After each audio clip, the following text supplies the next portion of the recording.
BJP के वरिष्ठ नेता मुख्तार अब्बास नकवी से बात करते हैं। नकवी साहब, न्यूज़ नेशन में स्वागत है आपका। कर्नाटक की राजनीति आपके हाथ से निकल गई, अब कांग्रेस वहां पूर्ण बहुमत से है, लेकिन देखने में आ रहा है कि नेता चुनने में ही परेशानी उन लोगों को हो रही है। भैया, अब उनको जनता ने जनादेश दिया है, अब वो नेता चुने या नेता जो है नियुक्त करें, ये उनके ऊपर निर्भर करता है।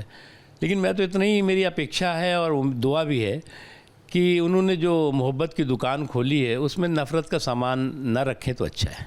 सर, कहाँ गलती आप लोगों से हो गई? स्थानीय मुद्दे पर आप लोग टिक नहीं पाए? मुझे लगता है कुछ लोगों को बड़ी गलतफहमी है। खुशफहमी में किसी को आपत्ति नहीं है, गलतफहमी जो है वो सियासी सेहत के लिए हानिकारक है। मुझे अच्छी तरह याद है 2018 में कुछ राज्यों के चुनाव हुए, जिसमें कि मध्य प्रदेश भी था, राजस्थान भी था, छत्तीसगढ़ भी था, कर्नाटक भी था, महाराष्ट्र वगैरह कई थे। कई राज्यों में विपक्ष का प्रदर्शन बहुत अच्छा रहा। उसके बाद जो है वो तमाम महान विश्लेषक लोगों ने कहा कि मोदी जी की उल्टी गिनती शुरू।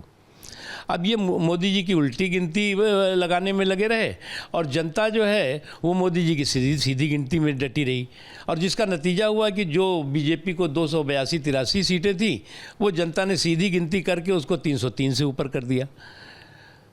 तो एक चीज़ बहुत साफ है कि जो चुनाव में हर राज्य में ये तो कोई कह नहीं सकता कि हम ही जीतेंगे, लेकिन आज देश इस बात की ज़रूरत महसूस करता है कि नरेंद्र मोदी जी का नेतृत्व, जिसने कि देश की आन बान शान को, देश के सम्मान को दिन दूना रात चौगुना बढ़ाया, जिसने कि गांव गरीब किसान, झुग्गी झोपड़ी के इंसान, खेत खलिहान के सरोकार को और सशक्तिकरण को मजबूत किया, आज उनकी ज़रूरत है। तो सर, इसका मतलब ये है आप कहना चाहते हैं कि 2024 में इसका कोई असर नहीं पड़ेगा? 2024 में मुझे वैकेंसी कोई दिख नहीं रही है। ये चुनाव जो है प्रधानमंत्री चुनने के लिए तो होते नहीं जो राज्यों के हैं, तो इसलिए जो है वो अच्छा कहते हैं कि मोदी जी ने वो किया, वहाँ पर रैली की।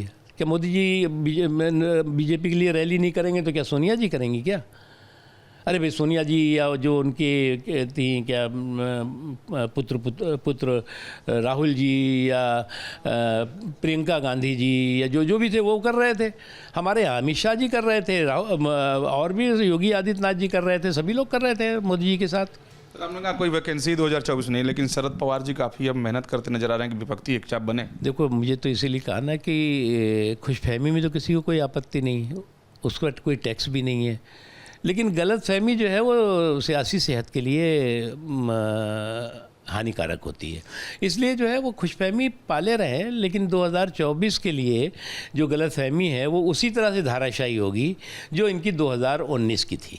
सर, मोदी सरकार का 9 साल का कार्यकाल पूरा हो रहा है, बीजेपी पूरे देश भर में आउटरीच प्रोग्राम चलाएगी, इसका क्या मकसद है? जनता पार्टी जो हमने किया है, अपने रिपोर्ट कार्ड को, अपने लेखे जोखे को लेकर के समय समय पर हम जनता के बीच जाते रहे हैं और जनता को हम ये बताते रहे हैं कि ये हमने किया है, इसका आपको लाभ कितना हुआ है, कितना नहीं हुआ, ये एक लगातार प्रक्रिया है।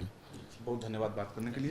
प्रोड्यूसर अतुल राज के साथ विकास चंद्र, न्यूज़ नेशन, दिल्ली।